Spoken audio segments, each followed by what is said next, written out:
Innal hamdalillah nahmaduhu wa nasta'inuhu wa nastaghfiruh wa na'udzu billahi min syururi anfusina wa sayyiati a'malina. May yahdihillahu fala mudhillalah wa may yudlil fala hadiyalah. Asyhadu an la ilaha illallah wa asyhadu anna Muhammadan abduhu wa rasuluh. Amma ba'd.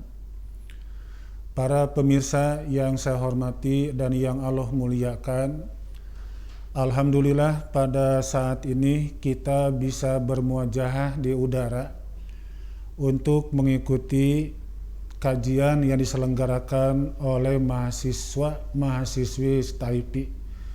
Nah, mudah-mudahan kajian yang diselenggarakan oleh anak-anak kita ini akan menambah wawasan kita tentang bab ibadah. Juga yang lebih hebat lagi, semakin dekatnya diri kita dengan Allah Subhanahu wa Ta'ala. Karena kita meyakini bahwa setiap satu kelompok umat Rasulullah Shallallahu Alaihi Wasallam, ketika mereka mengadakan kajian pendalaman terhadap ilmu-ilmu Allah yang Maha Kuasa, maka tentu mereka pada saat itu sedang berada di dalam naungan ridho dan cinta Allah Subhanahu wa Ta'ala. Nah, semoga itu juga dapat diraih oleh kita semua melalui kesempatan diselenggarakan oleh para mahasiswa ini. Di dalam kesempatan yang berbahagia ini, saya akan menyampaikan sebuah kajian yang berkaitan dengan permasalahan mana yang lebih diutamakan oleh kita, mana yang lebih diutamakan oleh umat Islam ketika mereka dihadapkan dalam dua kegiatan, sementara kita hanya punya satu kesempatan, kita hanya punya satu fasilitas. Misalnya, apakah sekarang ini yang kita utamakan melaksanakan berkurban, atau kita lebih mengutamakan membantu orang-orang, membantu sahabat kita, membantu teman kita, siapapun di antara mereka yang kena musibah, yang paling pokok mereka termasuk orang-orang yang beriman yang sama dengan kita. Ketika mereka dapat musibah, wajibkah kita membantu kepada mereka yang terserang wabah COVID-19? Nah, mana yang kita dahulukan? Nah, kalaulah di antara kita memiliki peluang yang begitu luas, kita banyak rezeki, kita kurban juga mampu kita melaksanakan, membantu mereka juga mampu kita laksanakan, itu tidak bermasalah. Sebagaimana tidak bermasalahnya orang yang tidak punya apa-apa, kan gitu. Bagi mereka tidak bermasalah, karena mereka tidak mampu berkurban, membantu juga sama, itu kan tidak ada permasalahan. Demikian pula orang yang serba ada, orang yang punya kecukupan dalam urusan materi, dia mampu berkurban, mampu membantu orang lain, tinggal jalan semuanya. Tapi ini bagi diantara kita, seandainya kita hanya punya uang yang sangat terbatas, dalam waktu yang bersamaan kita ingin melaksanakan berkurban, dan kita juga ingin melaksanakan membantu orang lain, mungkin dalam bentuk sodako atau infak, membantu kepada orang-orang, kepada sahabat kita yang tengah kena musibah pada saat ini. Nah, mana yang kita lebih utamakan? Para pemirsa yang saya hormati dan yang Allah muliakan. Nah, tentu tentang mana yang perlu kita utamakan, kita membutuhkan dalil, kita membutuhkan pijakan. Nah, yang pertama kita perhatikan dulu bagaimana firman Allah Subhanahu wa Ta'ala di dalam Al-Qur'an surat yang sering kita baca. Allah di sana menjelaskan, a'udzubillahi minasyaitonirrajim, fasholli lirabbika wanhar. Maka dirikanlah oleh kamu salat lirabbika, karena Tuhanmu, wanhar, dan berkurbanlah. Nah, di sini ada dua perintah yang didampingkan oleh Allah yang Maha Kuasa kepada kita semua, tapi dua-duanya harus memiliki ruh atau jiwa lirabbika, karena Tuhanmu. Salat merupakan ibadah badaniyah dan qalbiyah. Kalau saya tambahkan, ibadah fikriyah akan masuk di dalamnya. Ketika kita mengangkat kedua belah tangan dan berucap kalimat Allahu Akbar, itu merupakan dua kegiatan badaniyah dan qalbiyah.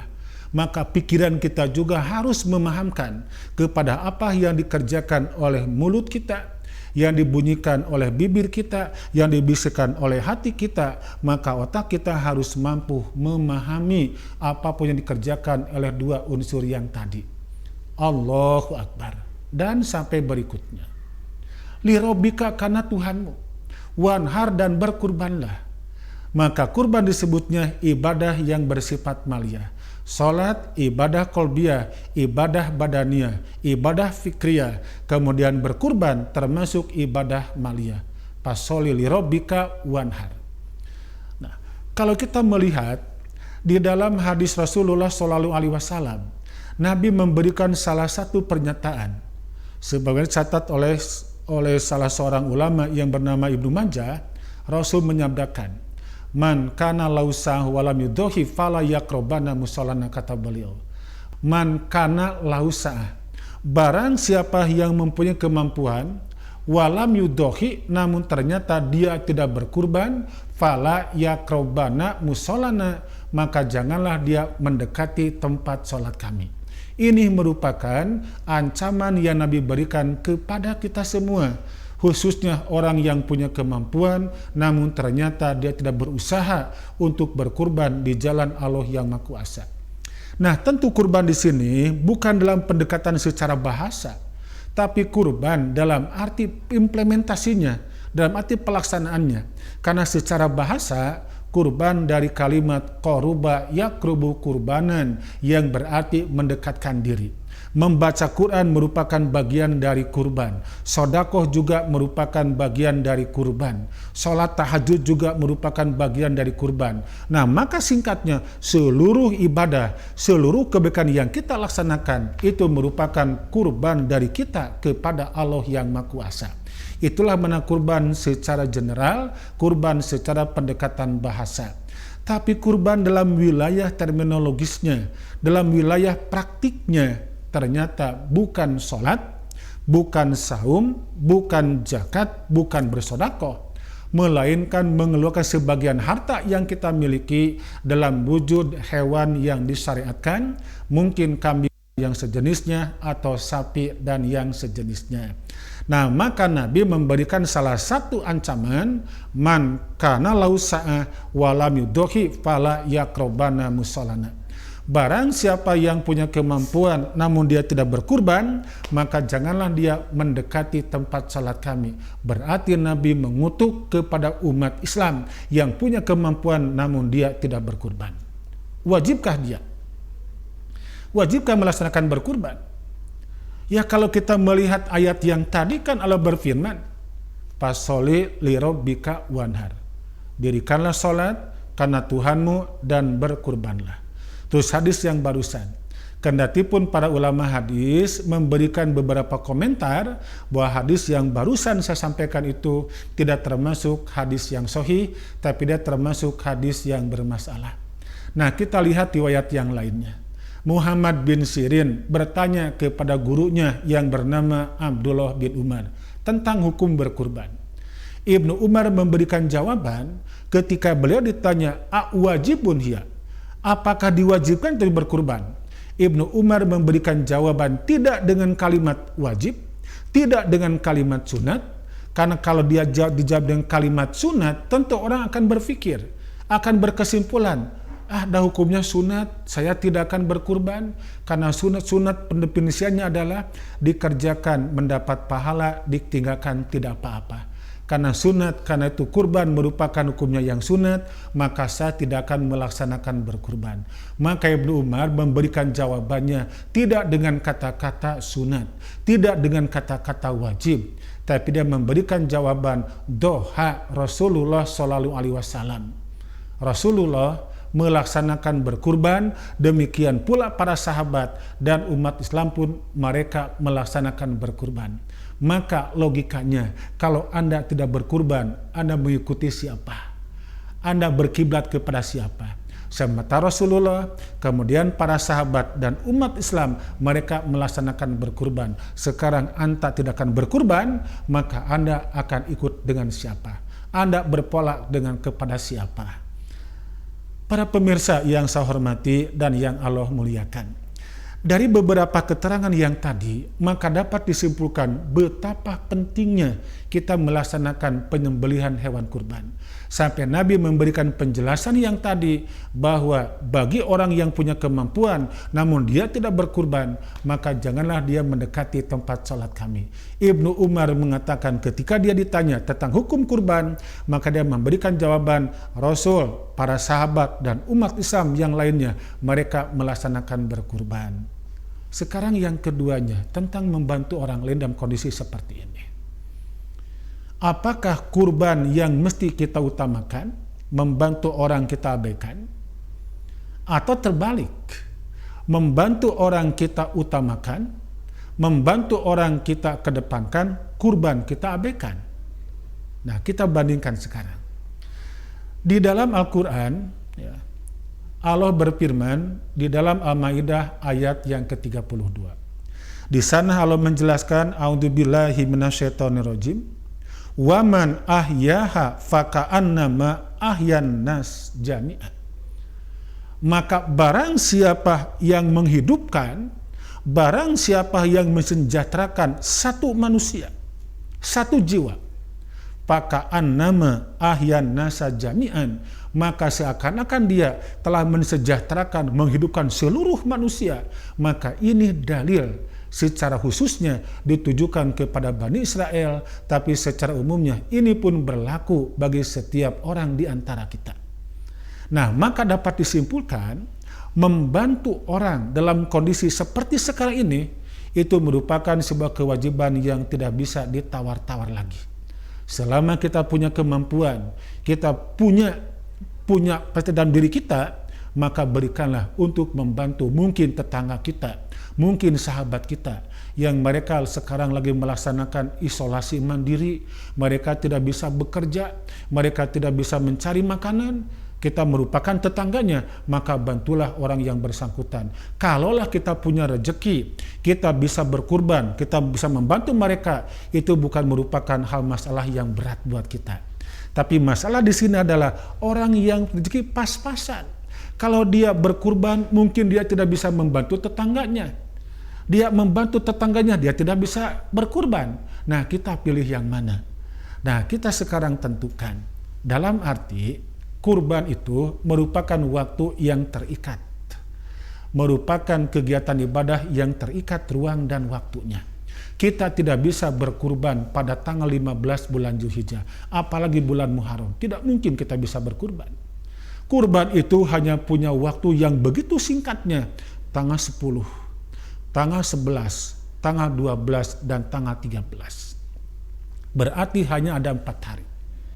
Ada 4 hari kesempatan untuk melaksanakan berkurban, tapi membantu tetangga, membantu orang lain masih banyak kesempatan di lain waktunya. Bahkan di sekarang juga kita bisa membantu orang yang memang membutuhkan bantuan dari kita.